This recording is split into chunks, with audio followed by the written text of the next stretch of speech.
She never expected the lie to last more than a day. Emily had flown to Santa Barbara for a short solo vacation. Her sister had offered to watch her 5-year-old son for a week, and for the first time in years, Emily found herself with space to breathe.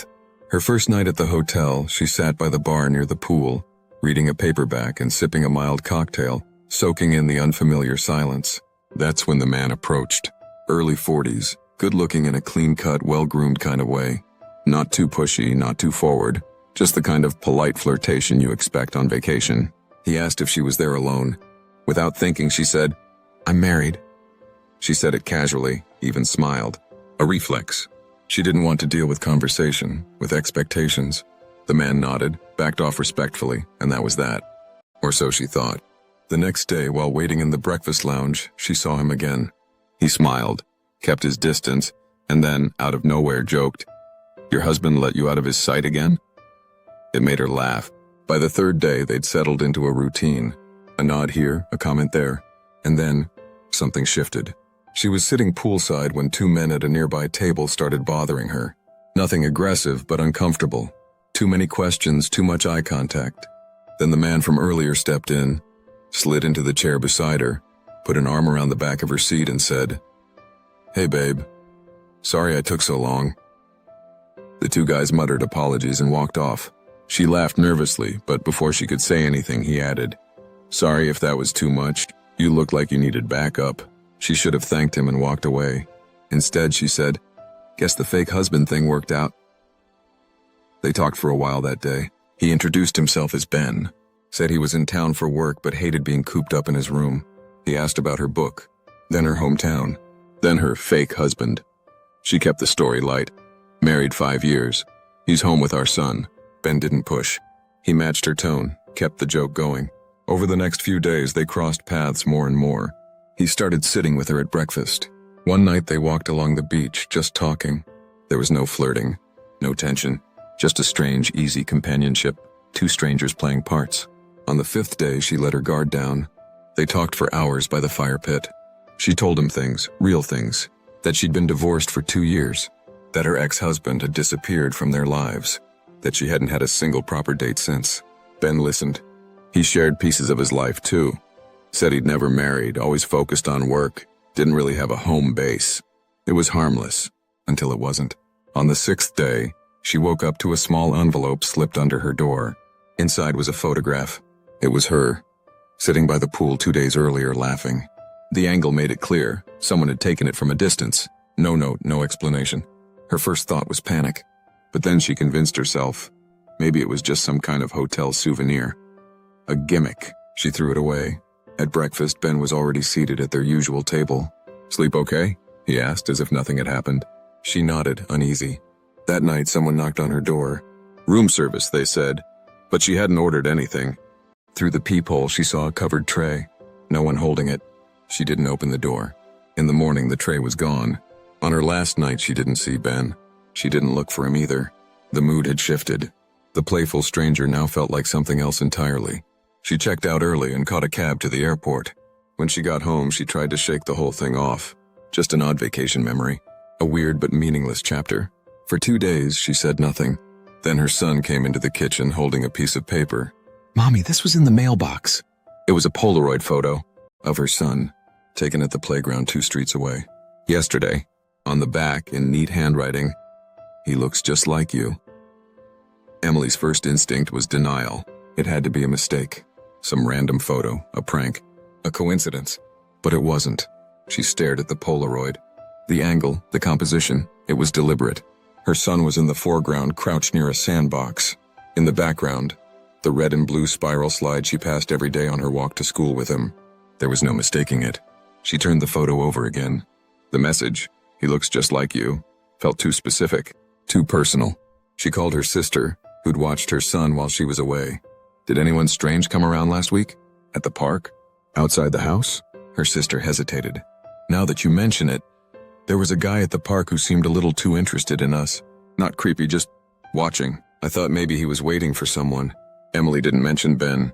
Not yet. That night she barely slept. Every sound outside made her flinch. She checked every window lock, every door.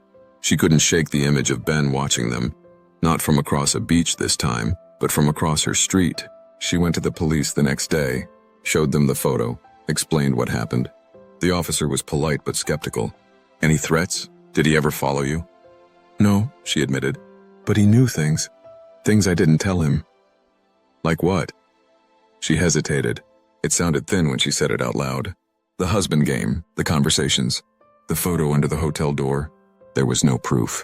The officer jotted down a few notes, handed her a case number and said he'd keep it on file. That was it. She considered calling Ben, not to accuse but to see how he'd respond. But she realized something terrifying. She didn't have his number. He'd never given it. They'd only ever met in person. She searched for him online. Nothing. No LinkedIn. No Facebook. No company by the name he said he worked for. It was like he didn't exist. 2 days later, her son came into her room in the middle of the night. "Mommy," he whispered. "There was someone outside." She bolted up. Outside where? "My window, I saw him." She ran to the room, opened the blinds. Nothing there. But in the morning she found footprints. Just one set, leading from the backyard gate to the window and back. She called the police again. They sent a car to patrol the neighborhood for a few nights. Told her it could be kids messing around. But that afternoon she received a package. No return address, no name. Inside was a framed photo, one she'd never seen before. Her and Ben, sitting on the beach, laughing. It wasn't a selfie. It was taken from a distance. She smashed the frame. That night she booked a hotel across town and took her son with her. She didn't tell anyone where they were going, not even her sister. She stayed up late Googling how to file for a restraining order, even without a name. She found out it was nearly impossible unless there was direct contact or verifiable threat. She started to think maybe she was overreacting. Maybe none of it meant anything. Until the hotel receptionist called her room the next morning. "There's someone here asking for you. He says he's your husband." Her blood went cold. "What's his name?" The receptionist paused. "He just said Ben. Said you'd know." She told them to call the police immediately. By the time they arrived, he was gone. The security footage showed a man standing near the elevator, wearing a baseball cap pulled low. He never looked directly at the camera. But it was him. She knew it. The police took it more seriously this time. Filed an official report. Recommended she consider getting a home security system or even a temporary relocation. She moved in with her sister for a few weeks. Enrolled her son in a different daycare, took time off work. Weeks passed. Nothing happened. Then one afternoon, her sister checked the mail and froze. There was another envelope. This time it was addressed directly to Emily. Inside, a single sheet of paper, typed, "You didn't have to disappear. I would have made a great father." That night she sat on the edge of the bed, hands shaking. Her sister asked, "What do we do now?" "I don't know," Emily whispered. Because even if they caught him, even if they proved it all, what terrified her most wasn't that Ben had found her. It was that she'd let him get close. She'd played along. She'd told him real things. And now she couldn't stop asking herself, how much had she revealed without realizing it? Emily changed her phone number. She got a new lock installed at her house, one with a keypad and a camera. She bought a second-hand car, just so she wouldn't be as easy to follow. And she started therapy. Not because she wanted to unpack anything deep, but because she needed someone to believe her without asking for proof. The therapist said something early on that stuck with her. "You're not crazy for trusting someone. You're just scared because it cost you too much." By the third session, Emily had stopped checking over her shoulder every few seconds. By the fifth, she could sleep through the night without waking up in a sweat. Ben hadn't resurfaced, but the fear hadn't left her either. It just settled in, quieter now, like a hum beneath everything.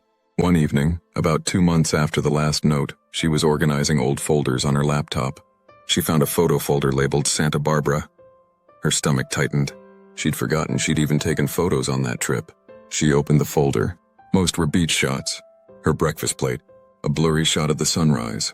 But one picture stopped her cold. It was of her, sitting on a wooden bench by the ocean, face turned toward the wind, eyes closed. She hadn't taken it. There was no one else on that trip. She clicked for metadata. The timestamp matched her third day there. She closed the folder and deleted it all. A few weeks later, her son brought home a drawing from school. A picture of their house with stick figures labeled Mom, Me, and another figure standing slightly apart, with a hat and a smile. The label said Ben. She froze.